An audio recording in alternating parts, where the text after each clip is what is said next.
Il y a une puissance dans la parole de Dieu que bien des hommes et des femmes ne soupçonnent même pas. Les hommes parlent de bombes, de nucléaire, de bombes atomiques, de toutes sortes de choses. Mais moi, j'aimerais vous dire que la Bible, c'est 1000 fois plus puissant que la bombe atomique. La parole de Dieu a une capacité incroyable pour changer tout ce que l'homme est incapable de changer. La parole de Dieu peut bouleverser, peut transformer ce que tous les programmes politiques, ce que les plus intellectuels de notre société ne sont incapables et seront incapables de transformer et de changer. Parce que Dieu travaille dans d'autres domaines, avec d'autres âmes et d'autres capacités. Il me semble que dans ce texte, il y a là un message vraiment extraordinaire. C'est la réponse à nos problèmes, c'est la réponse à nos besoins. C'est quelque chose qui peut nous apporter certaines certitudes même quant à notre avenir.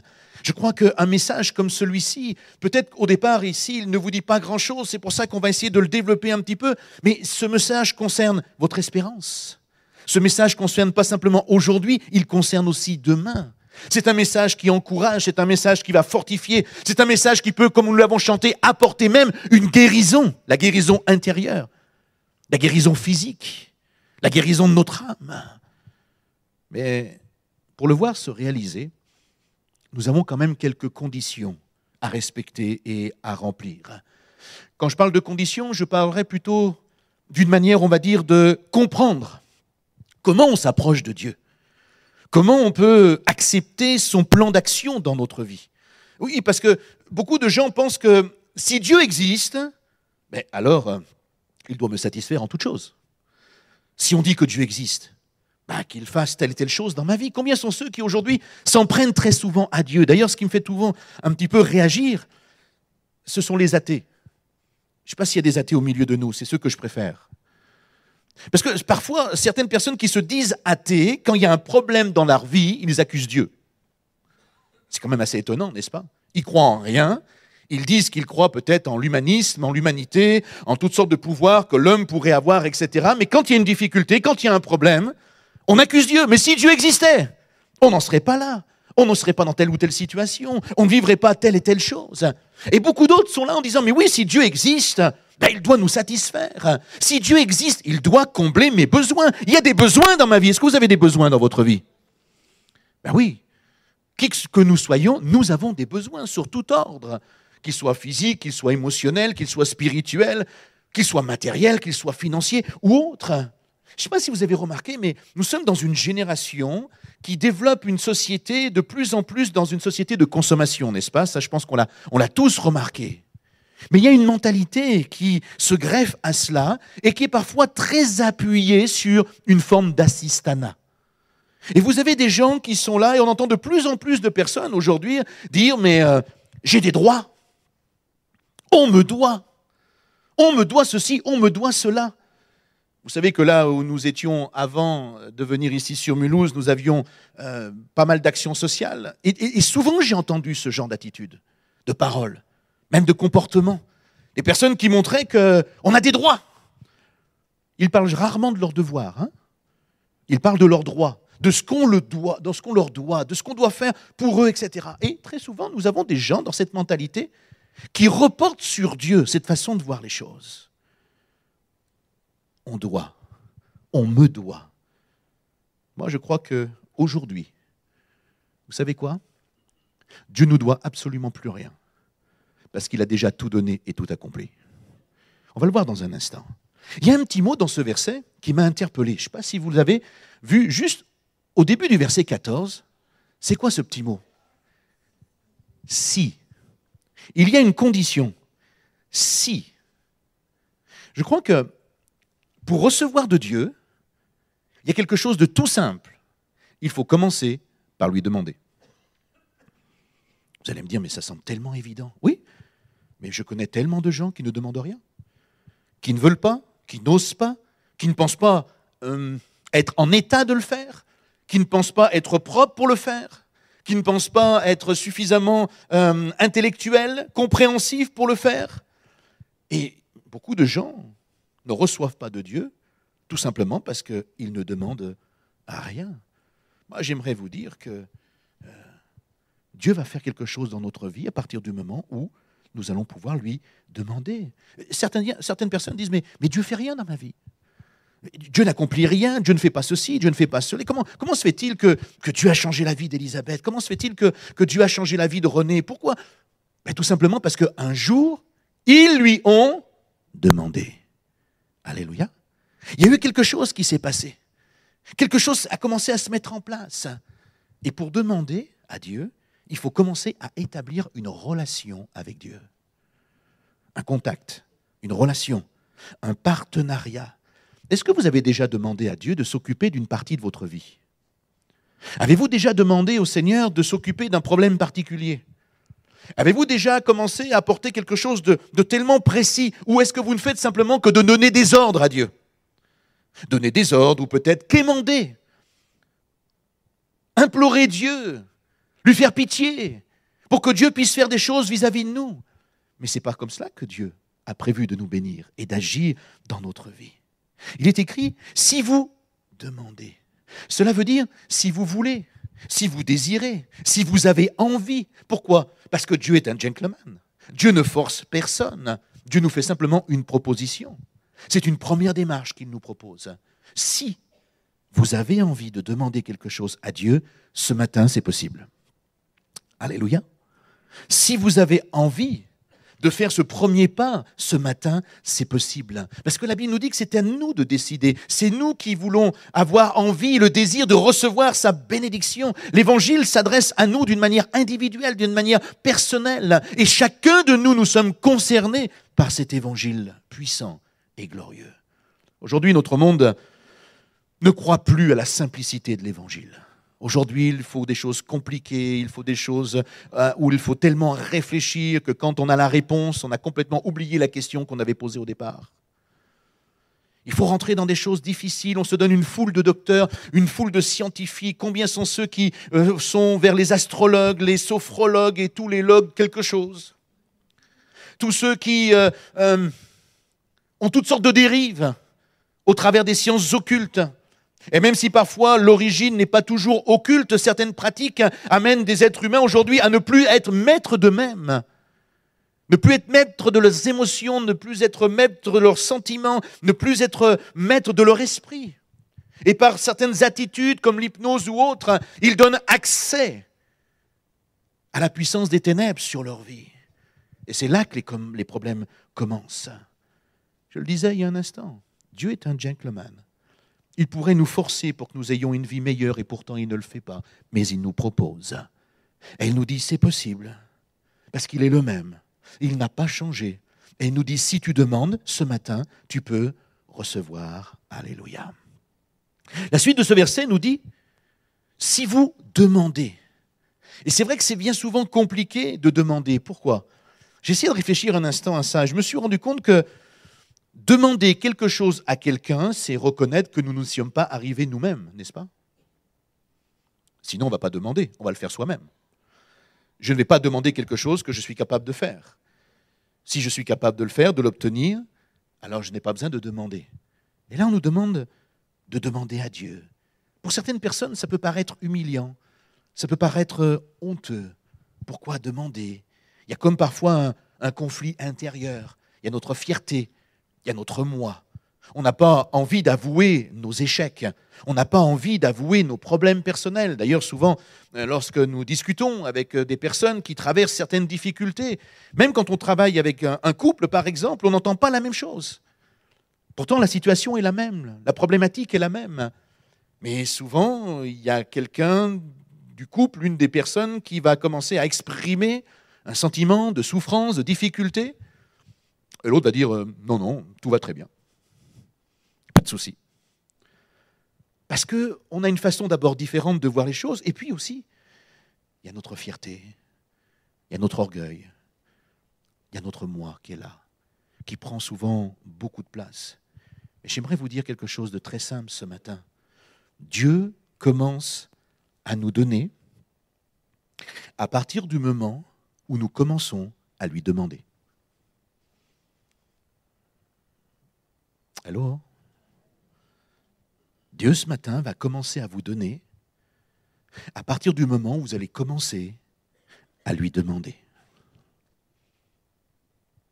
Dieu commence à nous pardonner à partir du moment où nous allons commencer à confesser nos péchés. Tant que nous ne confessons pas nos péchés, nous n'obtiendrons pas le pardon. Nous aurons beau faire toutes sortes de choses formidables, belles, glorieuses, nous n'obtiendrons rien. Mais à partir du moment, la Bible nous dit, où nous commençons à pardonner, à confesser nos péchés, Dieu est celui qui va pardonner. La Bible nous dit que quand nous commençons à laisser la foi agir dans notre cœur, lorsque nous commençons à croire, comme on l'a chanté, qu'il le fera, alors à partir de ce moment-là, Dieu commence à nous guérir.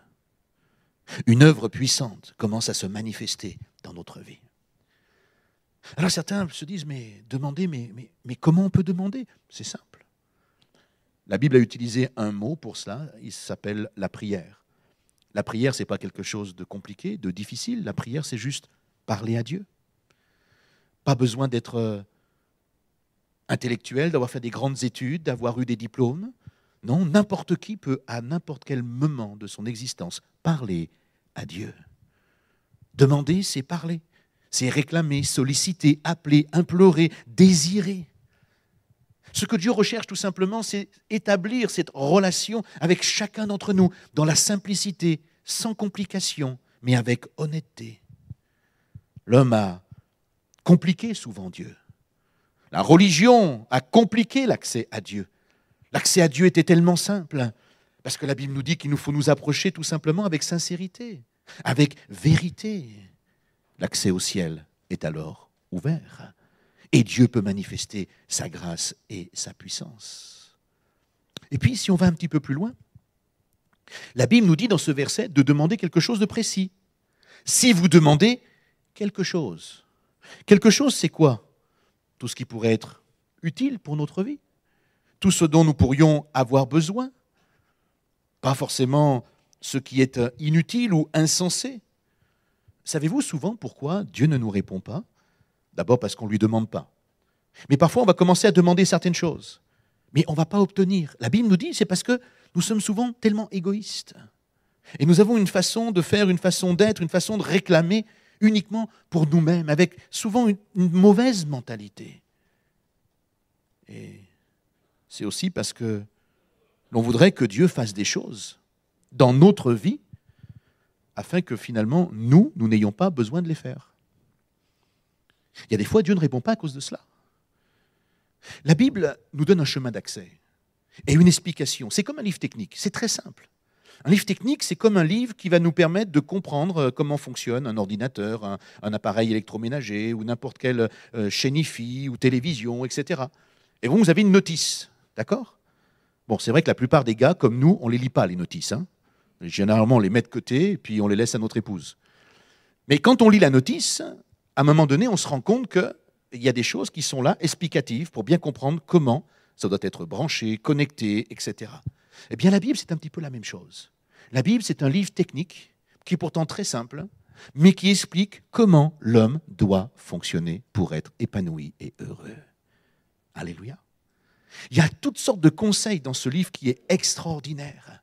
Et lorsque nous commençons à comprendre, alors nous allons voir qu'il y a des choses qui sont de notre responsabilité et il y a des choses qui sont de la responsabilité de Dieu. C'est pour ça que si vous demandez que Dieu fasse des choses qui sont de votre responsabilité, Dieu ne les fera jamais. Parce qu'il dit, mais c'est écrit, c'est à vous de le faire.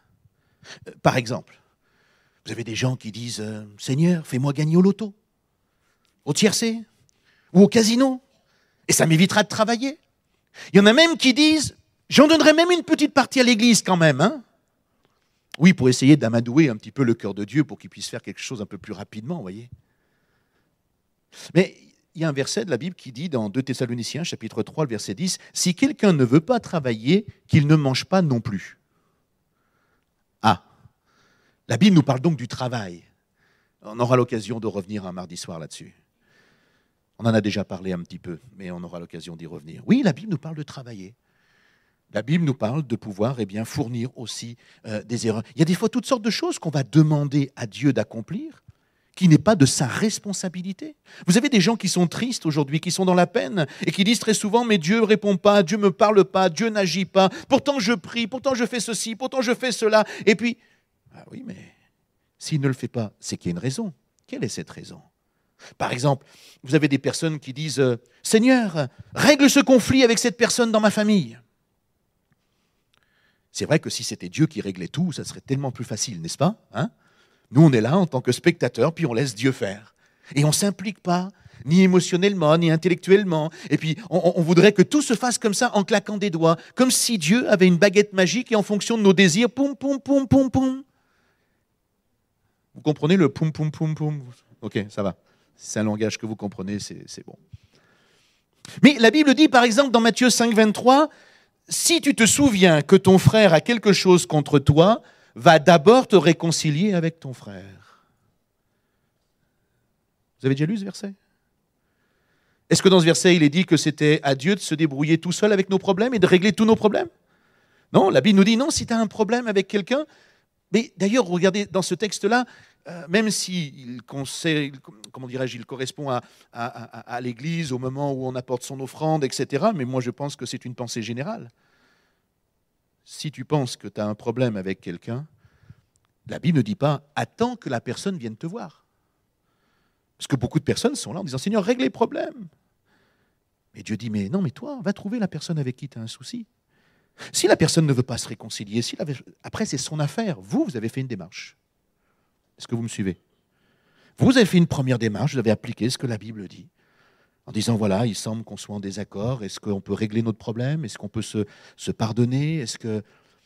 Alors c'est vrai que tout ne se passe pas comme à Hollywood, hein. Vous avez vu les films à Hollywood, hein, tout se passe formidablement bien à la fin, ils sont là, le début du film c'est qu'il y a une belle histoire, et puis au milieu il y a un grand conflit, et puis à la fin ils sont là, alléluia, des bisous, tout ça, et puis et tout le monde part en paix. Mais ça, ce n'est pas la vraie vie. Parfois, vous êtes bien disposé, vous avez envie de demander pardon, vous avez envie de régler votre problème, vous vous approchez de la personne, vous êtes là, vous êtes bien intentionné, vous avez prié, vous avez jeûné, vous avez donné votre dîme, vous avez tout fait pour être en règle avec Dieu, en disant, voilà, maintenant je vais pouvoir faire quelque chose, et puis je m'attends à ce que... Et là, vous allez voir la personne, d'abord elle est tellement étonnée de vous voir, elle fait une drôle de tête.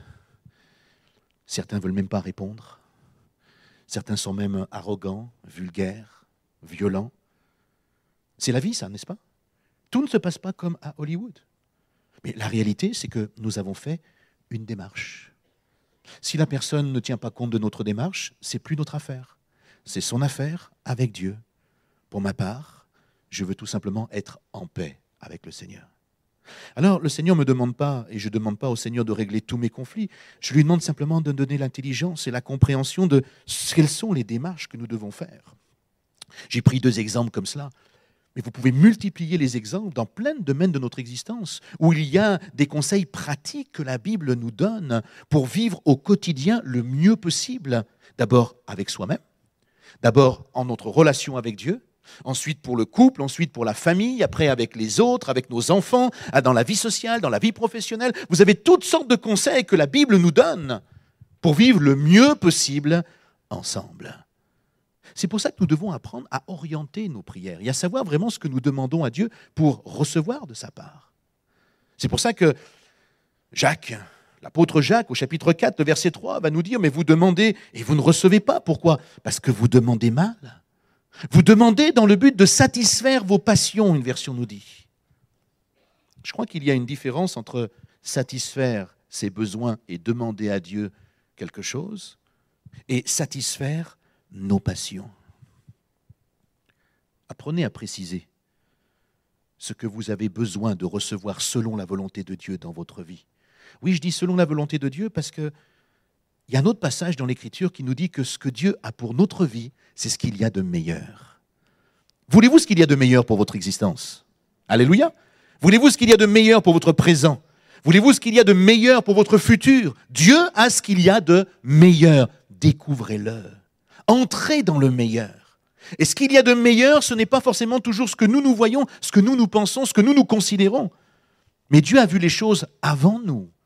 Nous devons apprendre à entrer. Vous avez des gens qui connaissent ces choses, mais ne sont pas encore entrés dans ces choses glorieuses que Dieu a données pour eux. Ils sont là en attente. Parfois, certains connaissent la Bible. Regardez le nombre de personnes que nous connaissons qui, quand vous parlez de la Bible, disent « Oui, oui, mais j'ai la Bible chez moi.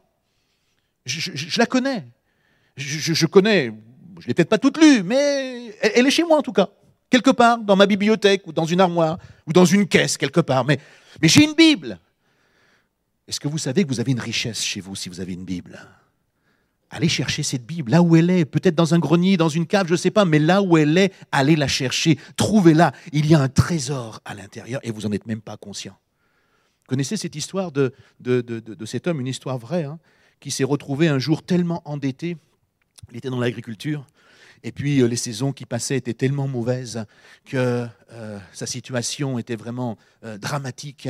Et puis, au bout d'un certain temps, eh bien, les banquiers et tous ces organismes de crédit l'ont amené à être complètement étouffé en lui disant « Maintenant, on vous somme de nous rembourser tout ce que vous nous avez emprunté. Sinon, on saisit toutes vos terres, tout ce que vous avez, on vend tout pour nous rembourser et vous faites autre chose. » Cet homme était complètement déboussolé, il était là dans une grande crainte. Cet homme avait juste une espérance, c'est qu'il était chrétien. Il avait un jour donné sa vie à Christ et il ne comprenait pas pourquoi il était dans une telle situation.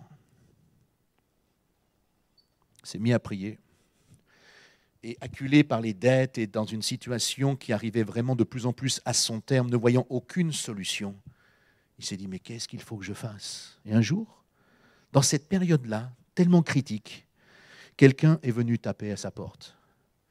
C'est un exploitant pétrolier qui lui dit « Est-ce que je peux utiliser certaines de vos terres pour aller forer ? Nous avons fait quelques études et il semblerait que peut-être sur certains endroits, nous pourrions trouver du pétrole. » Cet homme était très étonné de ce qu'il entendait. Et puis il s'est dit en lui-même « De toute façon, j'ai rien à perdre. Dans les jours qui viennent, je suis pris à la gorge, il faut que je rembourse des sommes incroyables. » Alors, il a dit « Ok ». Cette compagnie est arrivée. Elle a commencé à forer dans différents endroits. Cet homme, en une journée, est devenu millionnaire. En une journée. Il est devenu millionnaire parce que cette société est venue à forer et à trouver cet or noir, cette richesse incroyable. Est-ce que cette richesse est venue ce jour-là ? Ou est-ce que cette richesse était là des années auparavant encore déjà là? Ça faisait combien de temps que cette richesse était sous les pieds de cet homme? 10 ans? 20 ans? 100 ans? 1000 ans? On ne sait pas, mais la réalité, c'est que quand cet homme a acheté ces terres, la richesse était déjà là. Mais lui, il ne le savait pas. Lui ne l'avait pas découvert. Lui ne savait pas ce qu'il y avait dessous. Il a fallu que la situation de sa vie l'amène à être acculé totalement pour, à un moment donné, accepter que cette entreprise puisse venir. C'est la même chose pour nos vies. Nous avons une Bible, nous avons entendu parler de Dieu, nous avons entendu parler des églises, nous avons entendu parler de foi, nous avons entendu parler d'un Jésus qui pourrait nous bénir, qui pourrait... Mais peu l'ont vraiment exploité, ce filon-là. Peu ont vraiment exploité cette profondeur de réflexion en disant « Mais ce Dieu est-il vraiment simplement un Dieu religieux ou est-il capable de faire tellement plus pour nous ? Est-il capable de changer vraiment notre vie ? Est-il capable, comme nous l'avons entendu dans ces témoignages, de bouleverser totalement notre existence ? Oui, il y a une réalité. Dieu est vivant et vous pouvez le découvrir aujourd'hui. Vous pouvez faire une expérience ce matin. Vous pouvez vivre quelque chose d'incroyable parce que Dieu n'est pas là simplement pour satisfaire vos besoins, mais il veut bouleverser, changer votre vie. Apprenons à préciser ce que nous voulons vraiment. Apprenons à tout simplement découvrir comment Dieu veut prendre soin de notre vie personnelle, de notre santé, de notre corps, même de l'aspect matériel, familial, etc. Oui, Dieu a le désir de nous faire du bien dans tous ces domaines-là. Faites la liste de vos besoins ce matin, mais la liste précise. Besoins spirituels, besoins matériels, besoins émotionnels, besoins sentimentaux, besoin professionnel, besoin social, je ne sais pas. Quel est votre besoin? Faites la liste. Le plus grand des besoins, c'est que vous puissiez tout simplement ce matin découvrir Jésus comme votre Seigneur et comme votre Sauveur. Ça, c'est le plus grand des besoins. Même si vous n'avez pas l'impression que ça l'est, il y a une réalité. Recevoir et découvrir Dieu à travers Jésus-Christ comme Seigneur et Sauveur vous conduira vers une joie, une paix et un bonheur vraiment extraordinaire. Prenez le temps de réfléchir ce matin à ce à quoi vous aimeriez vraiment recevoir en demandant à Dieu. Cinquièmement, posez une demande officielle. C'est quoi une demande officielle?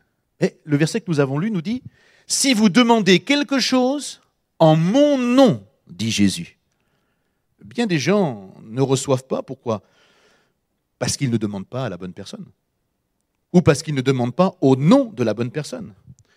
Quand on vous indique par exemple un lieu, un endroit particulier et qu'on vous dit « Allez-y de ma part », ça veut dire quoi?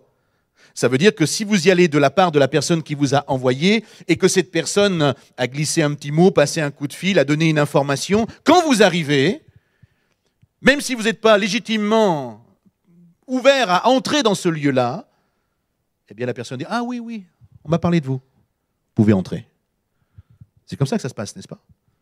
Allez-y de ma part. Mais si la personne n'a pas laissé de mots ou n'a pas laissé une information particulière, la vérité, c'est que vous n'entrerez pas.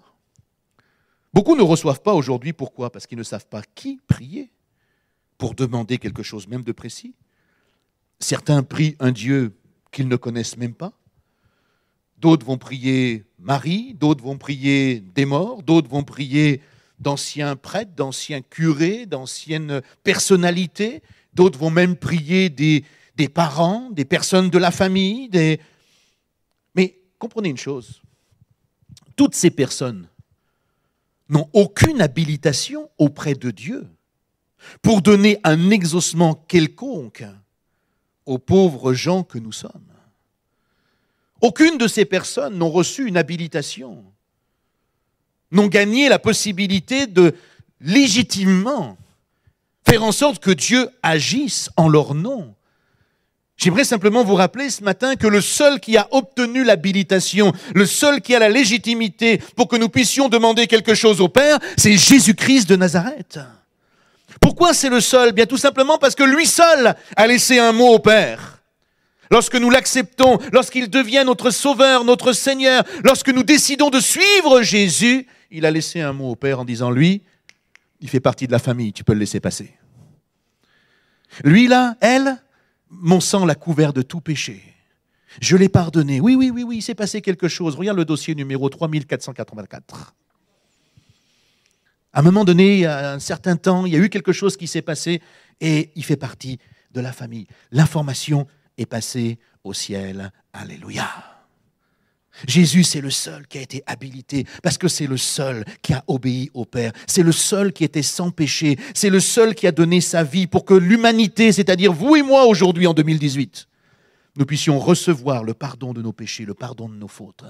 Notre destination, la Bible nous dit, c'était l'enfer. Et l'enfer existe, l'enfer est réel. La réalité, c'est que le diable, les démons vont aller en enfer. La réalité, c'est que tous ceux qui n'auront pas voulu un jour accepter Jésus-Christ iront en enfer également. Mais tous ceux qui ont accepté Christ comme Seigneur et Sauveur, pas parce que nous sommes les meilleurs, mais tout simplement parce qu'un jour nous avons fait un choix, nous avons pris une décision. Alors notre vie a changé, et à partir de ce moment-là, notre destination a changé, et ce n'est plus l'enfer, mais c'est la vie pour l'éternité avec Dieu. Alléluia.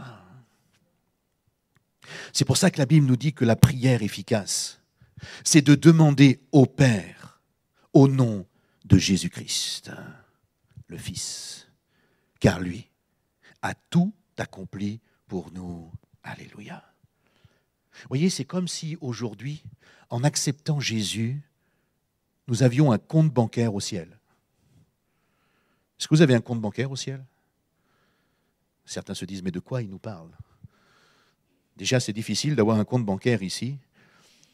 Bon, d'avoir un compte, des fois, ça va, mais qu'il soit rempli, c'est des fois difficile.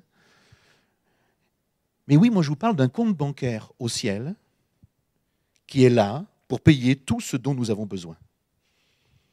Et la prière, c'est comme s'il suffisait d'émettre un chèque céleste. Une manière tout simplement de nous adresser à Dieu. Pourquoi? Parce que la Bible nous dit que par grâce, nous avions déjà tout reçu. Nous n'avons pas besoin de quémander, nous n'avons pas besoin de pitié, nous n'avons pas besoin de faire des choses pour Dieu pour que lui nous bénisse. au travers du sacrifice de Jésus, il a tout accompli. Quand je prie, c'est comme si déjà le chèque est en train d'être écrit en disant « Je connais, tu as un besoin quelque part, je vais répondre à ce besoin ». Quand je parle de besoin, je ne dis pas que Dieu répond à toutes nos envies, à tous nos désirs. Ce n'est pas ce dont je suis en train de parler. Parce que certaines personnes disent « Bah oui, si Dieu répond à tous nos besoins, alors… » Et là, alors, il y a toutes les envies, tous les désirs, toutes les choses personnelles. Ce n'est pas ce que Dieu dit. Dieu dit, pour toi, j'ai un projet. Pour toi, j'ai une destinée. Pour toi, j'ai des plans. Pour toi, j'ai une route qui est tracée. Et j'ai ce qu'il y a de meilleur pour toi.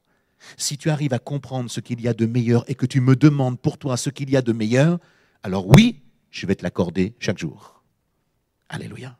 Chaque jour, je vais te le donner. Chaque jour, je vais te le communiquer. À condition, dit Jésus, que nous ayons déclaré notre appartenance à Christ. Alléluia. Et lorsque nous déclarons notre appartenance, nous pouvons recevoir. La prière, c'est demander tout simplement avec cette foi, cette conviction, cette certitude, cette croyance que, oui, Dieu a tout prévu. Regardez ce que dit Matthieu, chapitre 21, le verset 22. Tout ce que vous demanderez avec foi par la prière, vous le recevrez. Alléluia. Qu'est-ce que Dieu a prévu? La Bible nous dit plein de choses. Pour ceux qui sont malades, il y a Ésaïe, chapitre 53, verset 4, passage que vous connaissez certainement très bien. Regardez ce qu'il est dit. Ce sont nos souffrances qu'il a portées. C'est de nos douleurs qu'il s'est chargé. Et c'est par ces meurtrissures que ce matin, nous sommes guéris. Alléluia. Amen. Qui a des souffrances ce matin? Qui a des douleurs? Qui est malade? Simplement là, par la foi, approchez-vous de Jésus là, maintenant.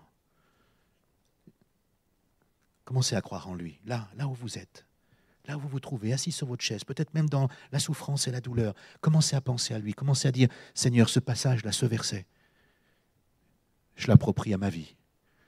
Je proclame que ce sont tes souffrances qui m'ont amené à ce que mes propres souffrances aujourd'hui puissent être ôtées. Mes douleurs, tu t'en charges à cause de ce que toi tu as souffert quand on t'a percé tes mains, quand on a percé tes pieds. Tu prends maintenant ma souffrance, tu prends maintenant ma maladie, tu me guéris. Savez-vous que là, en un instant, Jésus peut le faire là? En un instant? Où est-ce qu'elle est, Solange? Viens, Solange, jusqu'ici. Viens nous dire ce que Jésus a fait en un instant. Pas besoin de voir des fois des choses compliquées, difficiles. Juste avec foi et confiance. Dieu est vivant, il est fidèle. C'était un dimanche, je venais à l'église, j'étais vraiment pas bien, j'avais des maux de tête, vraiment. Et je me suis dit, je ne vais pas à l'église. Il y a une voix qui me dit, Solange dort. J'ai dit non, je devais travailler à la nurserie là-bas avec les enfants. Et je me suis dit, bon, je dois quand même aller à l'église. Je suis venue à l'église et il n'y avait pas d'enfants. Et Dieu m'a fait grâce de venir à l'église pour écouter la parole. Et quand j'étais là, le pasteur a dit que le thème était Dieu guérit. Et j'étais là devant. Il a fait l'appel pour venir ici devant. Je suis venue devant. Et j'avais vraiment des maux de tête. J'ai dit, Seigneur, fais quelque chose pour moi. Et Dieu m'a touché, il m'a guéri. Jusqu'à aujourd'hui, j'ai plus de maux de tête. Alléluia. Il y a des maux de tête, il y a des migraines. On peut prendre des Doliprane. Et puis, il y a des fois des moments où c'est tellement violent, tellement virulent, où c'est cyclique, ça revient comme ça, qu'on a vraiment besoin d'une libération, d'une délivrance. Et le fait simplement de demander, Jésus répond. Alléluia. Parce que Jésus répond à la fois. Est-ce que quelqu'un a des souffrances ce matin? Est-ce que tu as des douleurs? Laissez-moi juste prier pour vous maintenant, un instant, là. Pensez à votre souffrance, pensez à votre douleur. Commencez à dire, ma douleur, ma souffrance, tu les as portées, Jésus. Dites ça dans votre cœur. Commencez à proclamer cela. C'est ça la foi. Hello? Alléluia. C'est ça la foi. La foi, c'est de dire, Seigneur, je crois là ce matin. Pas simplement à ce que ce prédicateur dit, mais je crois en ta parole. Et je crois que ta parole, c'est dans tes meurtrissures, que toi, tu as supporté à la croix. Je suis guéri aujourd'hui. Ma souffrance, ma maladie, tu la portes maintenant. Commencez dans votre cœur. Seigneur, je te prie pour ceux qui là commencent à te prier, à proclamer au plus profond d'eux-mêmes que quelque chose doit se passer parce que là, dans leur cœur et dans leur corps, il y a souffrance, il y a maladie, il y a infection, il y a un problème particulier. Dans le nom de Jésus, là où il y a infirmité, toi, tu redonnes la vie maintenant. Là où il y a infection, tu purifies au nom de Jésus. Là où il y a un problème quelconque, au travers des muscles, au travers des os, tu es celui qui est le divin médecin. Et là encore, ta parole nous dit que dans tes meurtrissures, tu guéris. Alors fais cette opération divine maintenant. Opère là, en ce moment même, en cet instant même, là dans le secret, dans l'invisible. Produis quelque chose là dans les oreilles, dans les yeux, dans le cerveau, dans le cœur, dans l'estomac. Là, au nom de Jésus, produis quelque chose qui vient du ciel et qui amène une vie et une vie abondante. Alléluia. Dans les meurtrissures de Jésus, tu es guéri ce matin. Crois-le. Le Seigneur ne s'est pas simplement occupé de nos problèmes physiques. Il s'est occupé également de nos problèmes de tous les jours, de nos soucis, de nos difficultés. Regardez avec moi Matthieu 11, 28. Il nous est dit, « Venez à moi, vous tous qui êtes fatigués et chargés, et je vous donnerai du... » Je vous donnerai du... Qui a besoin de repos ce matin? Est-ce qu'il y a quelqu'un qui a besoin de repos? Ouais, levez la main. Tu as besoin de repos? Seigneur, mon frère et ma sœur qui sont là, pour ceux et celles qui ont besoin de ce repos, accorde-leur le repos là maintenant, dans le nom de Jésus. Pose ta main sur leur vie. Et là, d'une manière tellement particulière, tu passes dans ces rangs, tu passes dans ces rangées. Tu visites, tu touches là maintenant. Tu amènes cette sérénité. Tu vois celui ou celle qui est agité à cause des problèmes peut-être professionnels, matériels ou autres, et qui se demande comment les choses vont se passer. Tu poses ta main sur lui maintenant ou sur elle, et tu amènes ta paix, ta sérénité, ta tranquillité. Tu développes la foi, la confiance en toi, l'assurance que tu es en train de te charger de ses propres problèmes, de ses propres difficultés. Et tu amènes tes enfants dans la sérénité maintenant, dans le nom de Jésus. Alléluia. Amen. Il est celui qui nous donne la paix. Vous ne pouvez pas vous imaginer comme c'est extraordinaire d'avoir la paix de Dieu. Vous savez, lorsqu'il y a l'affliction, lorsqu'il y a la souffrance, lorsqu'il y a les moments compliqués, je vais demander à Joël de me rejoindre au piano, s'il te plaît. Quand il y a cette agitation dans nos vies, vous passez parfois par des moments agités? Ça vous arrive parfois d'être agité? Vous savez, quand il y a des situations que vous ne maîtrisez plus, des situations où vous avez l'impression que vous êtes comme submergé par les problèmes, c'est dans ces moments-là, mon frère, ma sœur, chers amis, que vous avez besoin de découvrir la paix de Dieu, la sérénité. Dans Jean 14, 27, vous savez ce qu'il nous dit? Jésus nous dit, je vous laisse la paix. Je vous donne ma paix. Je ne donne pas comme le monde donne. Non, Jésus donne d'une manière particulière.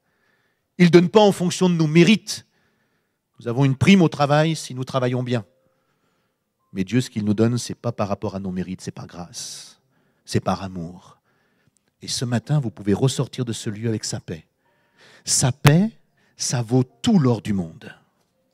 Être tranquille en Christ, mais ça vaut tout l'argent que vous pourriez gagner pendant toute une vie. Simplement, la paix de Dieu. Et puis, il s'occupe de d'autres choses, de nos inquiétudes. On a la peur du lendemain. On a des inquiétudes pour nos familles, pour nos enfants. On a des inquiétudes pour ceux et celles que nous aimons et que finalement, eh bien, il n'y a pas toujours de solution. Eh bien, j'aimerais vous dire que même dans nos inquiétudes, le Seigneur peut se manifester. Regardez ce qu'il est dit. Luc 12, 22. Ne vous inquiétez pas pour votre vie, de ce que vous mangerez, ni pour votre corps, de quoi vous serez vêtus. Parce que la vie est plus que la nourriture, et le corps plus que le vêtement. Ne vous inquiétez pas. Est-ce que quelqu'un a des inquiétudes ce matin? Est-ce que vous êtes inquiet pour quelque chose dans votre vie? Ce n'est pas une honte d'être inquiet. Vous avez le droit d'être inquiet. Si vous êtes inquiet ce matin, oui, eh bien recevez-la maintenant, dans le nom de Jésus, la tranquillité en lui. La tranquillité en lui. l'assurance.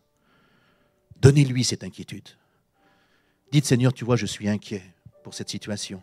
Apprenez à vous décharger sur Jésus. Arrêtez de tout contrôler, arrêtez de tout gérer. Arrêtez de tout vouloir maîtriser.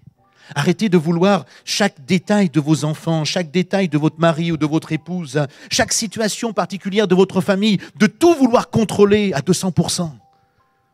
C'est épuisant de tout contrôler. Faites confiance à Jésus. Déchargez-vous sur lui. Lâchez prise, comme on dit aujourd'hui.